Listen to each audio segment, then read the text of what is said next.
আজি ভালপোৱা সঁচাকৈ মৰহি গৈছে।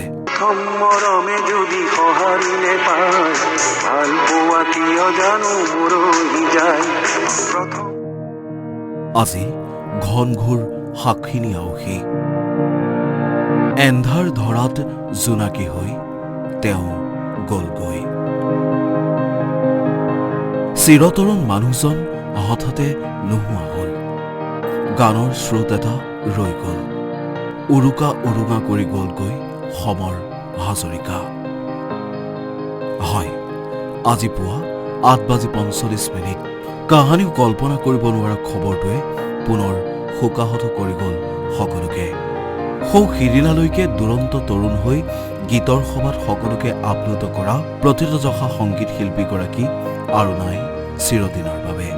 নিজৰাপাৰৰ বাসগৃহত ত্যাগ কৰিলে শেষ নিশ্বাস। খবৰটো বিয়পি পৰাৰ লগে লগেই বাসগৃহত অজস্ৰ গুণমুগ্ধৰ ভিৰ। ৬০ৰ দশকত কণ্ঠশিল্পী হিচাপে আত্মপ্ৰকাশ কৰা সমৰ হাজৰিকা আছিল তদানীন্তন সমৰ বহু জনাদৃত গীতৰ আৰুহ শিল্পী। জ্যেষ্ঠ ভাতৃৰ সুধাকণ্ঠৰ পদাংক অনুকৰণ কৰি মুক্তি দিছিল প্ৰথম এলবাম উত্তৰ কোঁৱৰ প্ৰতিমা বৰুৱা দেৱী। তাৰ পিছত যে ৰৈ থাকিব লগা হোৱা নাই তেওঁ। ইখনৰ পাছত সেইখন ছুপাৰহিট অসমীয়া ছবিত কণ্ঠদান কৰি গল সমৰ হাজৰিকাই। উপপথ, বোৱাৰী, প্ৰভাতী পক্ষীৰ গান আৰু কত যে কি।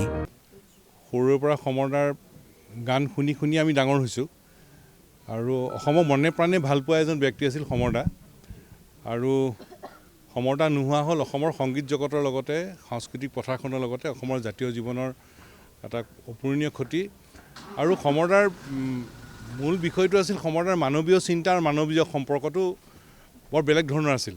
অসমৰ বিশিষ্ট সংগীত শিল্পী সমৰ হাজৰিকাদেৱৰ দেহাৱসানত সদৌ অসম ছাত্ৰ সন্থাৰ তৰফৰ পৰা গভীৰ শোক প্ৰকাশ কৰিছোঁ। তেখেত সদৌ অসম ছাত্ৰ সন্থাৰ দীঘলীয়া কালৰ এগৰাকী শুভাকাংক্ষী আছিলে। আমাৰ প্ৰায় প্ৰতিটো অনুষ্ঠানৰ সৈতে তেখেত জড়িত আছিলে। অসম আন্দোলনৰ সময়ত বিশেষভাৱে তেখেত জড়িত আছিলে। গতিকে কেৱল সংগীতৰ জগতখনতেই নহয়, অসমৰ জাতীয় জীৱনৰ প্ৰতি শ্ৰদ্ধাশীল, জাতিটোক মনে প্ৰাণে ভালপোৱা এগৰাকী শিল্পীক আমি আজি হেৰুৱাইছোঁ। আৰু তেখেতৰ বিদেহাত্মাৰ চিৰশান্তি কামনা কৰিছোঁ। তেখেতৰ পৰিয়ালবৰ্গলৈ আমাৰ গভীৰ সমবেদনা জ্ঞাপন কৰিছোঁ। প্ৰথম মৰমে যদি সঁহাৰি নাপায় ভালপোৱা কিয় জানো মৰহি যায়। এই গীত যেন আজিও মুখে মুখে প্ৰতিটো প্ৰজন্মৰ। এই দুৰ্বিষহ সময়খিনিত আমি কেৱল হেৰুৱাইছোঁ ইজনৰ পাছত সিজন সমৃদ্ধিশালী সত্তাক হেৰুৱাই যেন উদং এতিয়া অসমীয়াৰ চোতাল।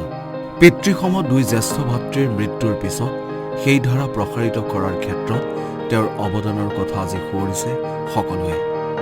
বাসগৃহত উপস্থিত মন্ত্ৰী বিমল বৰা, ৰাজ্য চৰকাৰৰ হৈ শোক প্ৰকাশ মন্ত্ৰীগৰাকীৰ। হোলীৰ উৰুকা সকলোৱে আজি ৰং ৰহইচ কৰাৰ সময় আছিলে, কিন্তু এই ৰং ৰহইচ কৰাৰ প্ৰাক মুহূৰ্তত সমগ্ৰ অসমৰ জনজীৱনক শোকাবিভূত কৰি আমাৰ অতি মৰমৰ শ্ৰদ্ধাৰ এগৰাকী প্ৰখ্যাত শিল্পী স্বনামধন্য সমৰ হাজৰিকাদেৱে ইহসংসাৰ এৰি তেখেতে পৰলোকলৈ গতি কৰিছে। এই খবৰটো পোৱাৰ ভাগতেই বিয়পি পৰাৰ লগে লগে সমগ্ৰ অসমৰ জনসাধাৰণ শোকস্তব্ধ হৈ পৰিছে। তেখেতৰ বিদেহ আত্মাৰ আমি অসম চৰকাৰৰ হৈ সদগতি কামনা কৰিছোঁ। অৱশেষত পুষ্পসজ্জিত বাহনেৰে আৰম্ভ হ'ল তেখেতৰ শেষ যাত্ৰা। বাসগৃহৰ পৰা দীপক সংঘ আৰু আকাশবাণী গুৱাহাটীলৈ লৈ যোৱা হয় নশ্বৰ দেহ। তাত শেষ শ্ৰদ্ধাঞ্জলি জনোৱাৰ পিছতে নৱগ্ৰহ শ্মশানত সম্পন্ন হয় শেষকৃত্য। 2025 বহু নিলে, 26ৰ আৰম্ভণিতেও হেৰুৱালো আকৌ। আগন্তুক বছৰটো যাতে আকৌ হেৰুৱাব লগা নহয় তাকেই কামনা কৰিছে সকলোৱে। চিৰসেউজ কণ্ঠলৈ আমাৰ শ্ৰদ্ধাঞ্জলি। নিউজ এক্স ৰিপৰ্ট, আছাম টক্স।